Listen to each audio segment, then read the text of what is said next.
93. Que alegria ter hoje aqui no Bom Dia 93, no Banquinho 93, o nosso querido pastor Silas Malafaia. Pastor Silas Malafaia, bom dia.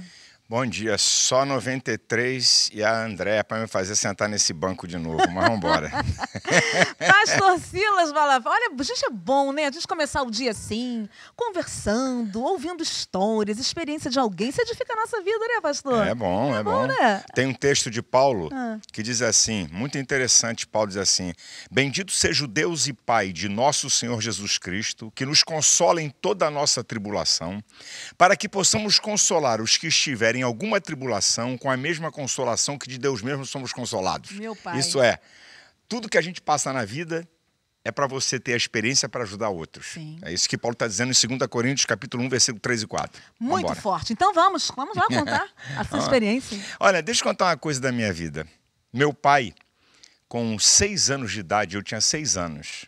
Meu pai é militar, é oficial da reserva da Marinha, é professor e tudo. Um cara muito disciplinado. Ele começou a me treinar a guardar textos da Bíblia. Tem gente que pensa que eu sou mais inteligente do que outro porque guardo texto da Bíblia. Não tem nada a ver, eu sou mais inteligente que ninguém. É que a criança, aí eu aprendi pela minha formação, existe uma coisa chamada período de lateralização. Isso é, a parte do cérebro está em formação para o aprendizado. Então, tudo que uma criança ela tem aptidão e aprende entre 6 e 12 anos, ela tem a possibilidade de ser acima da média durante toda a sua vida. Interessante. Então, nesse período, meu pai me ensinou a guardar textos da Bíblia e me cobrava. Foi nessa, eu ficava com raiva na época, lógico, o garoto ter que... Mas depois eu comecei na escola dominical e aí tinha concurso gincanas. Isso. Eu era novo, guri de 8 anos. Aí me despertou. Meu pai começou com raiva para repetir texto. Culto doméstico, tinha que dizer um texto. Aí depois eu passei a ter o prazer de guardar textos da Bíblia. Então, essa minha fase de 6 a 12 anos, eu desenvolvi, certo?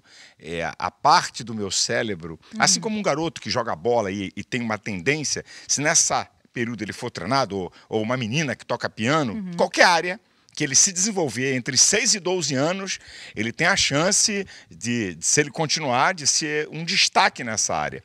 Então, eu guardo textos da Bíblia, agora com muita facilidade, porque quando era garoto, meu pai me ensinou isso. Então, foi uma coisa para mim, e eu não saberia, não tinha ideia de que Deus ia me usar. Então, hoje, eu não prego com papel, não prego com esboço, eu treinei esse negócio de guardar tópicos e textos da Bíblia.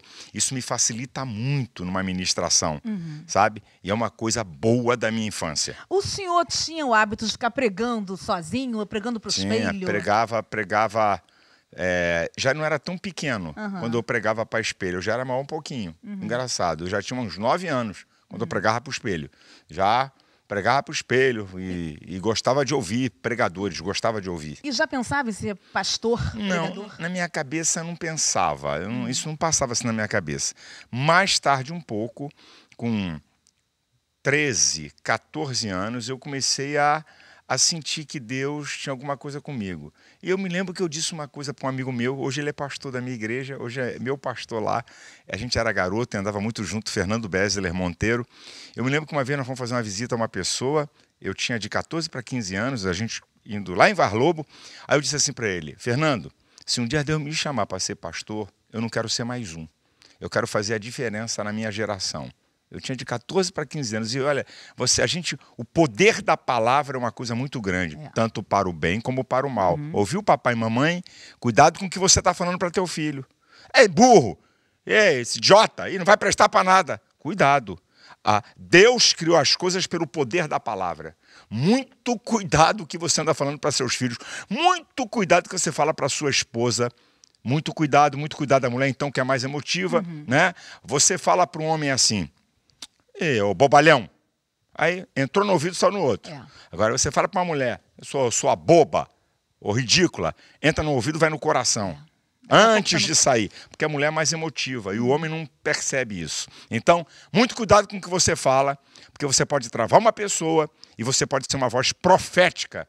Eu nunca ouvi meu pai e minha mãe dizer para mim uma palavra que me menosprezasse. Ô burro, ô idiota, ô tapado, você não vai dar em nada, você vai ser isso. Você nunca ouvi. Eu não ouvi. O meu ouvido não entrou uma palavra do meu pai e da minha mãe botando para baixo. Pelo contrário, me incentivando a conquistar, de que Deus está comigo, que eu posso chegar mais longe com Deus. Se eu for fiel a Ele, Deus vai abrir as portas para mim. Isso é que eu vi em toda a minha vida de infância e de garoto. Coisa linda isso é muito importante. Agora, você está falando de culto doméstico, eu lembrei. Eu fui criada em Nova Iguaçu, Assembleia de Deus em Nova Iguaçu, né? Na época do pastor Narbal Soares ainda.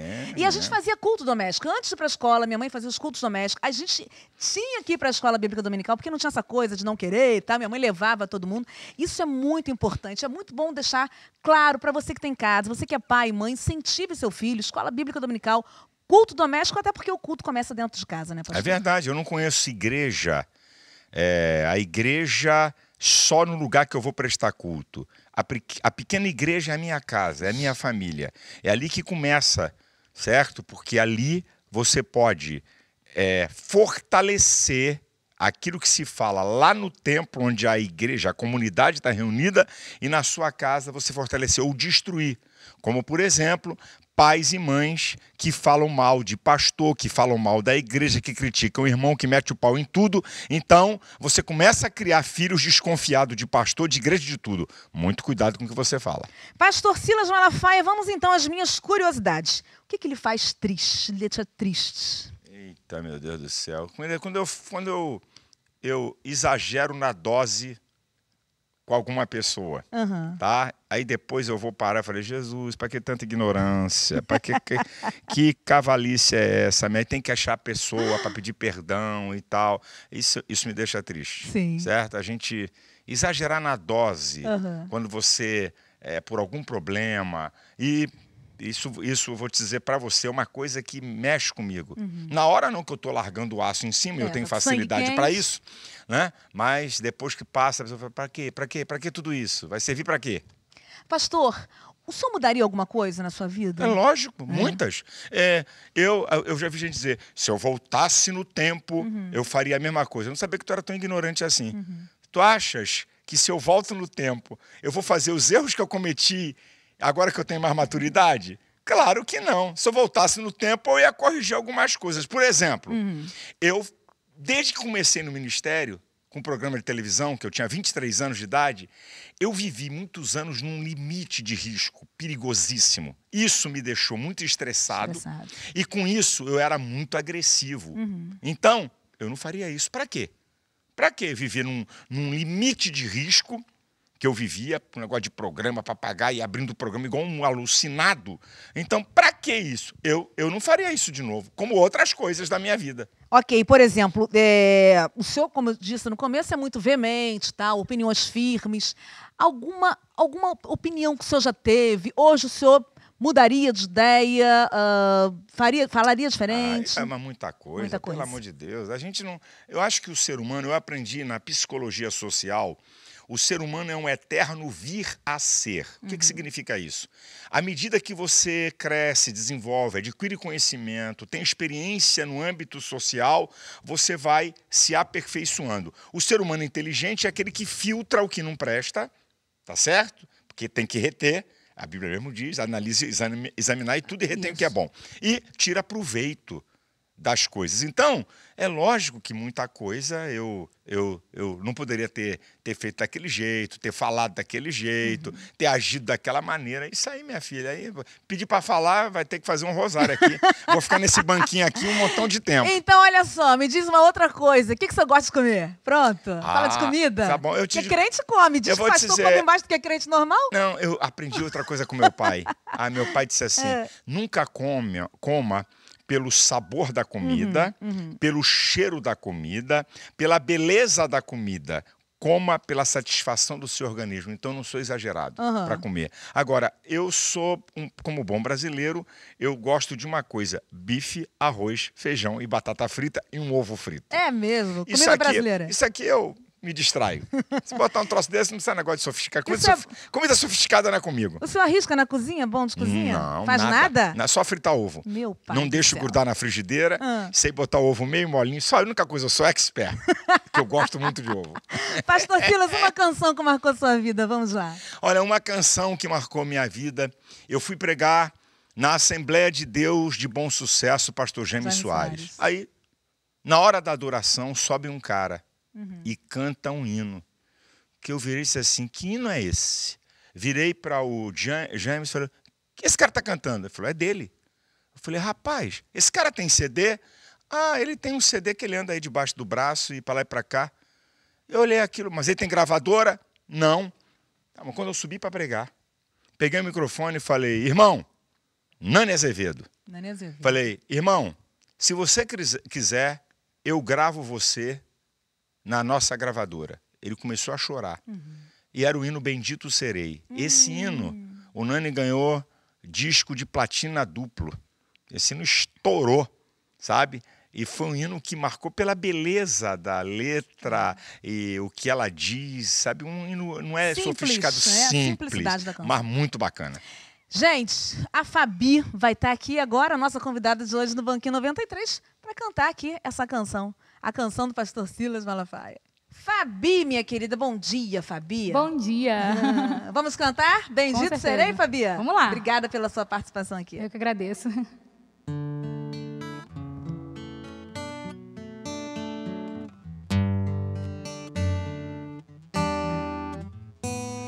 Se atentamente ouvir a Deus e os mandamentos seus, obedecer, o Senhor meu Deus me exaltará sobre todas as nações. Onde eu passar, eu não correrei atrás de bênçãos. Sei que elas vão me alcançar. Onde eu colocar a planta dos meus pés, sei que a tua bênção chegará. Bendito serei na terra, bendito serei quando eu profetizar. Sei que a minha voz será a voz de Deus. Bendito serei no campo, bendito serei por onde eu passar. Onde eu tocar, abençoado será quando eu obedecer a tua voz. Bom demais! E Fabi, você cantou linda essa canção. Amém. Do Nani. Um beijo pro Nani. Nani, eu sou sua fã. Pastor Silas, obrigada, tá? Eu é que agradeço aqui o privilégio e a oportunidade que essa mensagem seja uma profecia para a sua vida. Ok, obrigada, pastor Silas. Obrigada, Amém. Fabi. Vamos Obrigada. mais um pouquinho, Fabi? Canta aí pra gente. Bendito serei na terra, bendito serei quando eu profetizar. Sei que a minha voz será a voz de Deus. Bendito serei no campo, bendito serei onde eu colocar as minhas mãos. Abençoado será quando eu obedecer, quando eu obedecer, quando eu obedecer a tua voz.